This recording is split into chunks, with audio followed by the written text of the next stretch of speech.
We're excited to announce the first ever, first of its kind higher education podcast conference, brought to you by Edu Alliance, the EdUp Experience, and Podium. This is happening Saturday, July 12th at the University of Illinois Chicago campus. This is an in-person event, one day only, the first of its kind. This is for people working in and around higher education who are interested in starting a podcast, who may have a podcast, want to learn more about podcasting. So if you want to be there, please go to higheredpodcon.com. That's higheredpodcon.com to learn how you can get your early bird registration, see who the keynote will be, and how you can submit proposals to be a part of this amazing inaugural conference. So that, again, go to higheredpodcon.com to learn more. Welcome back, everyone, to another episode of the EdUp Experience. I am your host today, Dr. Lori Shanderson. I'm filling in for Elvin and Joe, and they trusted me yet again for another episode. And I'm really happy to be here today. And I'm excited because we have Monica Llerena, president of the CBT Technology Institute. Did I pronounce your name correctly? You did. You actually did it really well, Monica Llerena. Yes. Right. I'm glad. Well, Monica, tell us a little bit about the CBT Technology Institute. Well, we are a 36-year-old family business. We started in 1988 by our founder, Fernando Llerena, who is an immigrant from Peru, and an educator, along with my mother, his wife, Gladys Llerena, and they believed in education. When they came to the States, of course, like the great immigrant journey, you have to go through phases, but I always find it very inspiring that 8 years after he arrived, my father founded a school. Wow. In 8 years, it's like 8 years. Wow. And it was actually a beautiful full circle moment, because how he got into, the technical field, let's just say, is by taking some networking classes, computer classes, IT classes, at a very well-known college up in Jacksonville, Florida, called Jones College, which has a very also beautiful, beautiful history. And his love for computers and technology just boomeranged after that.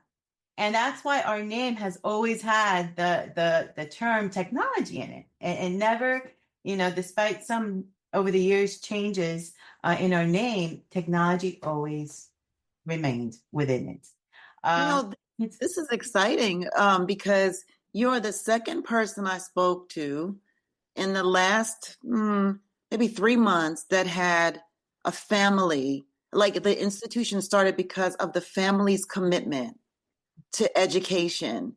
Absolutely. And I mean, the values that they had and wanting to create this opportunity for others, I mean, is amazing. And, recently we did do a brand refresh. And when they did the discovery sessions, like, the agencies tend to do, what they discovered in us was a brand statement, which I immediately connected to.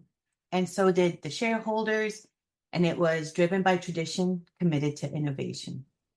And that was one of the areas where, as an educational institution, of course, driven by tradition, you have the fundamentals. There's no compromise there, right? I'm sorry, Kadrif. Tell us about that educational philosophy. I know you were just getting into it, but I want to tee it up a little better. We, and I'm sure you've heard this many times, but we generally do believe in hands-on. And that was one of the things that motivated my father. He was a teacher in many institutions and many colleges after he had learned, this new trade that inspired him. And one of the things that he would come home and I could hear him speaking about was, there's not enough, it's too much theory. You need hands-on. So after being around that, he actually was spoken to in some of his teaching jobs that he basically finished the syllabi too quickly, in his classes, because he wanted to get and start doing the hands-on, the critical thinking part of it, right? Depending on, where he was. So one of the things that we do at CBT Technology Institute is we make sure that our labs are very well equipped, very how do you say, industry relevant, right? And very hands-on. There was a time where, one of our slogans was, where there's a skill, there's a way. And the reason of it was because I truly believe that when you have the confidence, and you're able to apply what you've learned, not just, one thing is learning it, one thing is applying it, then where there's a skill, there's a way. You continue on that pathway, you go through the different areas, through the different pathways. So our philosophy is, of course, theory is important. Many of our students actually come to our organization who have the hands-on knowledge, but they're kind of wanting to learn the theory part. They maybe wanted to, they went on the job quickly. Maybe they were somebody's apprentice, early on, but they never understood the theory. But most of our students, what they're seeking are hands-on. And I think that's very important. We believe that our clients are our employers, our students are our partners, right? And a lot of times you ask schools, it's like, who's your client? They say students. They ask me, who's your client? I said, employers. Right. Because students don't drive my curriculum. Employers will drive our curriculum, correct? Yes. And that's something that we really, believe in. And also that alumni are our colleagues. Once you graduate, they're our colleagues. They're our ambassadors. They're future employers. They're future teachers. They're, individuals who can keep us relevant. They become our colleagues. I love to focus on experiential learning, because I think that's what you're saying is like, there's the theory, yes, but then there's practical application. And your partners, the businesses that hire your students, are the ones that really guide a lot of the content and how you prepare students to fill their roles. Tell us a little bit about your student profile. Who are your students and why do they choose to come to CBT Technology Institute? So our student profile has changed over the years. And I would say that our students now, they're actually getting younger.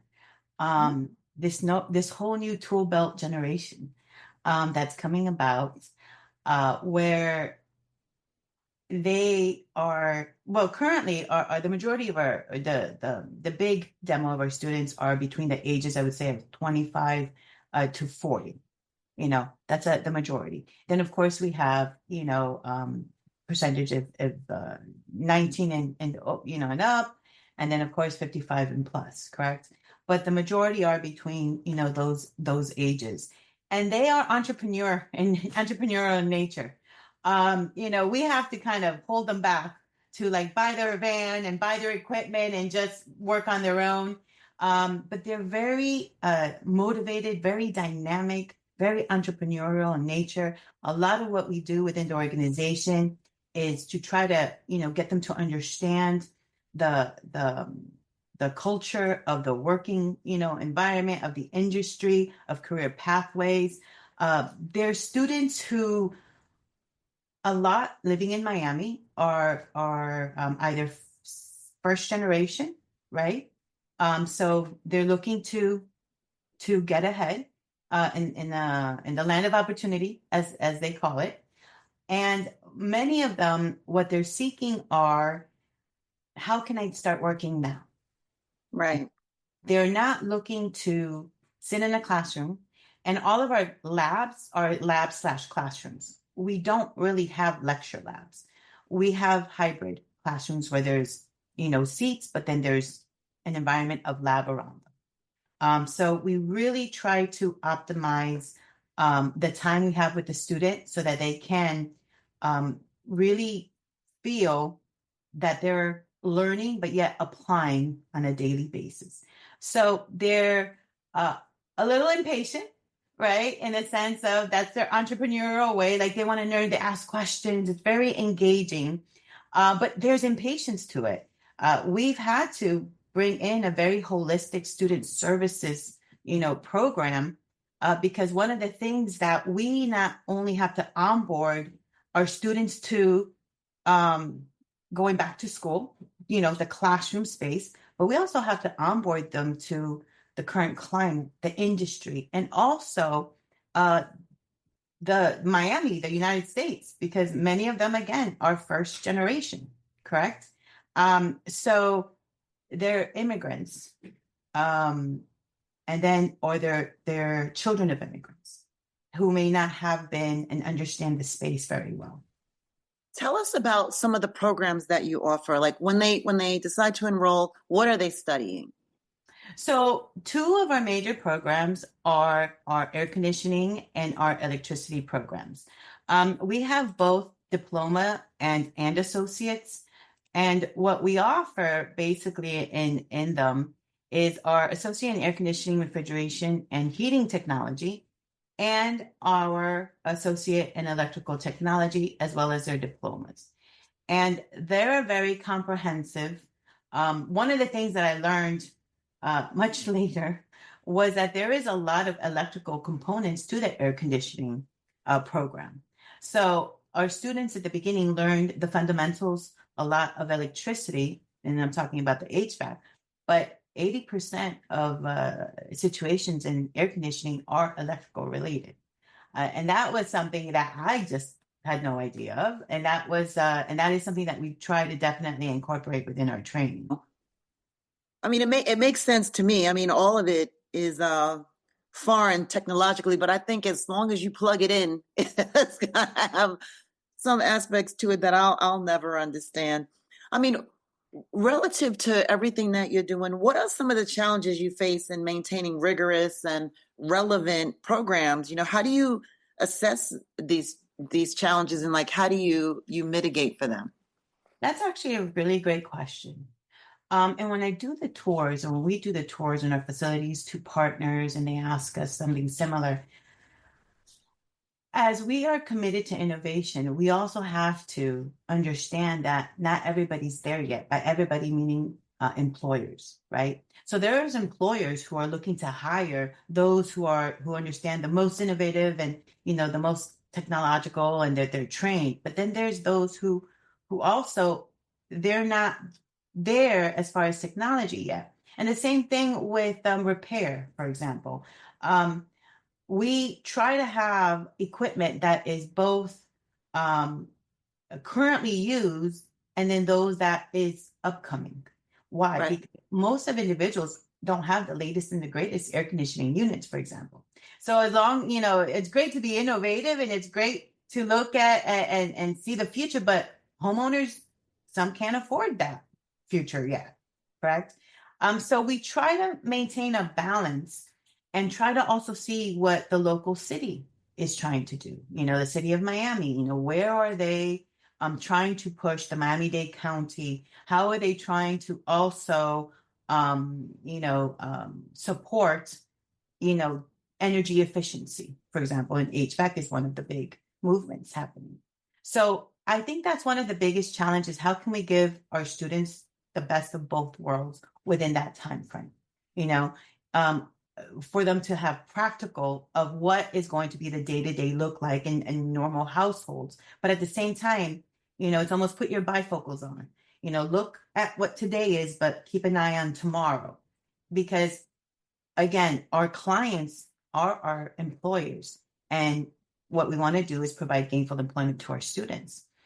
So to be able to cater or try to assess that balance between employer needs, that's really the biggest challenge. And I love these partnerships and the ones that you form with these companies. Do they also sit like maybe on an advisory council that you have, and and how do collaborations benefit your students and the institution as a whole? I love advisory councils. If I could have them like every other month, I would. I mean, my team would kill me, but it's just, that's just something that, I always say, because there is this, rivalry where I could say unions don't love us. They don't love the private sector necessarily because, we're not doing it right. And I'm like, come to my school, tell me what I'm doing right and tell me what I'm doing wrong. I'm only going to learn from your feedback. And it's a wonderful, opportunity.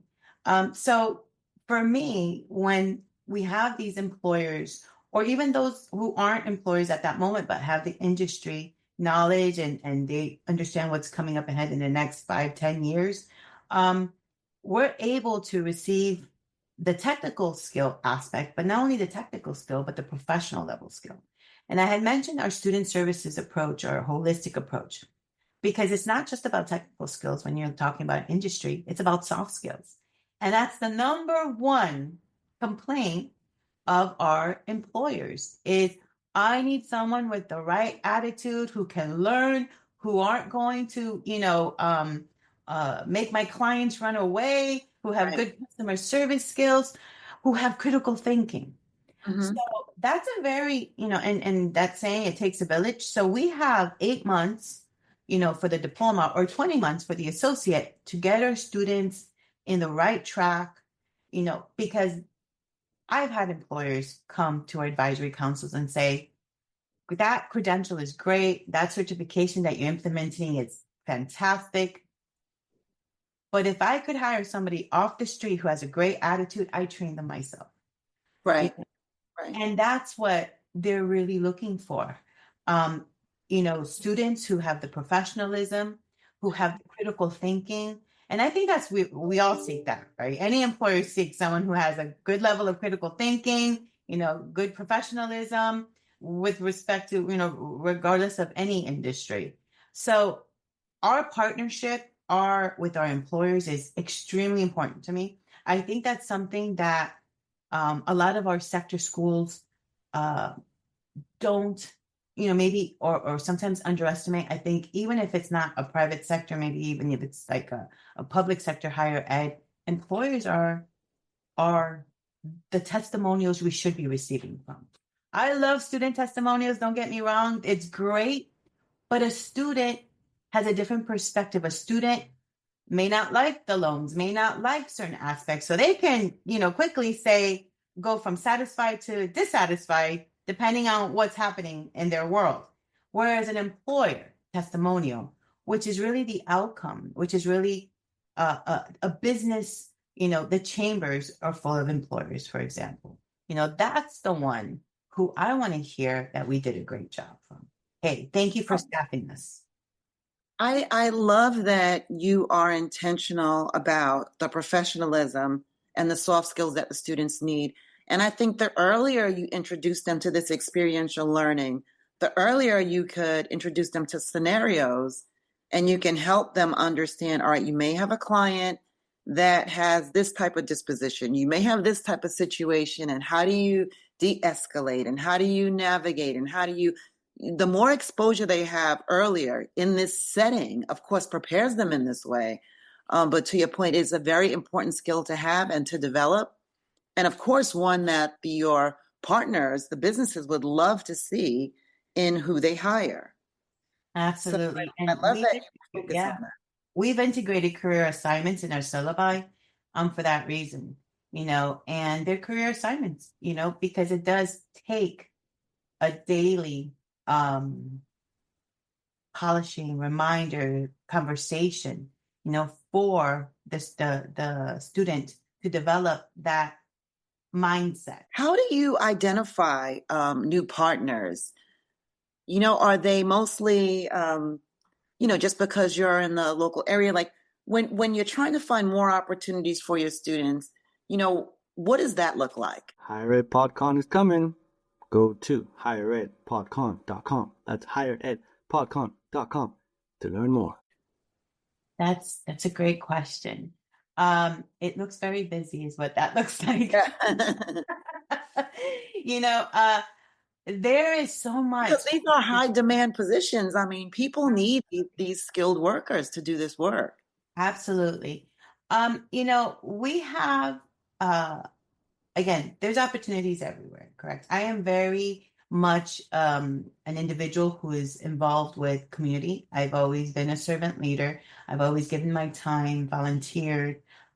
So it comes natural, to me, as well as, my board of management, to go to the chambers, to meet people. And, it's great. Sometimes I try not to send the same people to a meeting because basically meeting the same people. But the follow-up, as anyone who's done networking, I mean, you go there 5 to 7, that's 5 to 7 discovery sessions.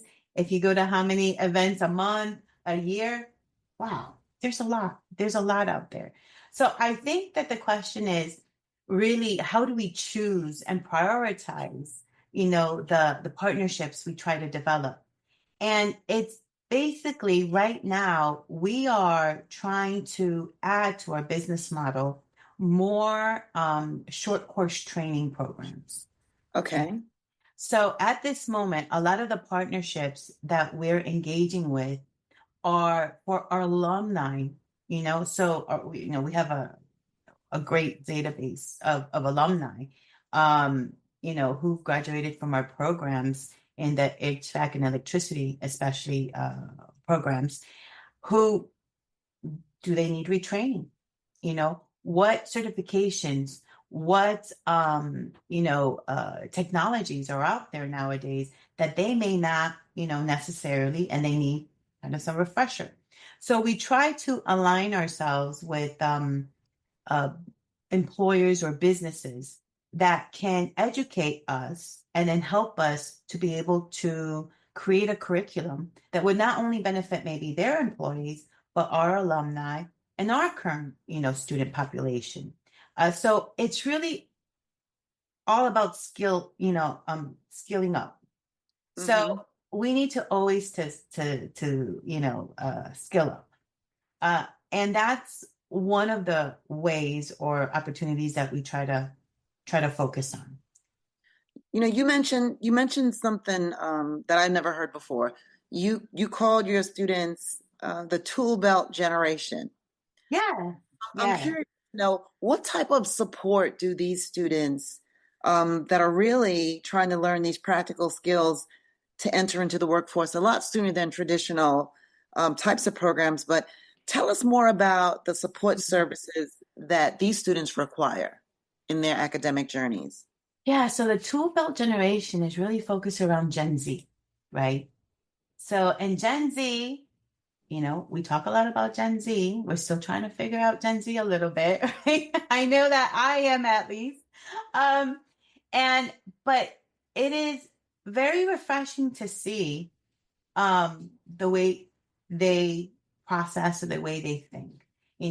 They're very much about looking for an opportunity that would make an impact in their community and in their lives. I mean, even more so than the other generations that we've had. They are not really about the traditional um, school setting. They don't want the high cost of loans. They don't want, to be in school for 4 years, barely two sometimes. Because I know because we try to offer them our associate programs. They're like, well, 8 months has been great. And I think I can really conquer the world at this moment. And I want to be my own boss. Right. So they're very even more entrepreneurial in nature than our other generations that we have. So with them, what we try to do is keep them motivated because I do believe that they need, and I'm not going to use the word hand, but it's more of giving them an understanding more of the why, right? So that they can come to their own conclusions and what connects to them. So there's a lot of opportunity for workshops, for, again, critical thinking. But they are one generation, for example, one said to me, what I like about this field is that AI is not going to take it over. I don't have to worry about being threatened with AI. They're already thinking Right.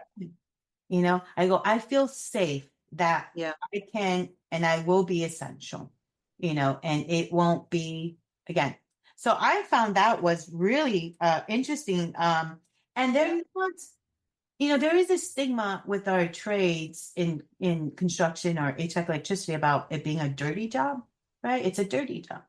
And, Mhm. where with them, I find that they were very much interested in just that um, connecting or feeling like, ah, you know, my work is day well, or it was a job well done type of Right. Making a satisfaction, difference. They're feeling making appreciated. that Valued. difference, appreciated, and again, I go back to, and I can't emphasize this enough, they want to be their own boss very quick. So they will do what they need to do so they can be their own boss very soon. But it is a very interesting dynamics to see. And what I love about our type of school is that it's like the workplace. You have different ages, in the classroom that you have when you go to the workplace, and I always believe that that's always a pro. Whereas where you go to the traditional school setting, everyone's, a certain age, 18 or 19, Right. or, whereas here you're going to school with all ages, which you're already practicing being in a real workplace. But I find that interesting to see the dynamics in the classroom with the Gen Z. So to your question, there's that role modeling I can see happening, where the older student speaks to the younger Gen Z, and I can hear, the conversations, and they're both comical but yet enlightening in nature. Uh, and there's like, well, no, like, where the Gen Z is complaining because, let's say, the fiberglass, if they're doing a duct work or something, and the sharing of the stories is very, I think it's a great approach, for experiential learning. Even if it's not in the curriculum, it's in the environment. Absolutely. And I love that. And I loved learning more about the CBT Technology Institute and its origins today, and the passion that you speak about it, and clearly the dedication you have for your students is amazing. And as we wrap up, I have a final question for you. And that is, Monica, what advice would you give to other educators or administrators who are looking to adapt their institutions to better prepare students for, the future when it comes to the tool belt types of positions that they could have in the future? I have a core belief that we underestimate our clients, like I said, our employers. There has to be, and not only that, but our community. You have to be out in the chambers. You have to be out in the network of the industry that you're, teaching within. You have to understand what is gainful employment really mean. In our sector, unfortunately, it's being it's currently unfair, whereas the private sector is set up to certain standards that the public sector is not. But regardless of fair or not, I think gainful employment is an important word that we need to celebrate, because we want that for our students. And the only way you can understand it is by asking the employers, by gaining that knowledge of what does my curriculum need to look like for it to fit your standards of what you're looking to hire today and 5 years from now, because you have to get ready. And in that way, also ask them about their experiences with the Gen Zs, with the different generations. Like, what have you seen?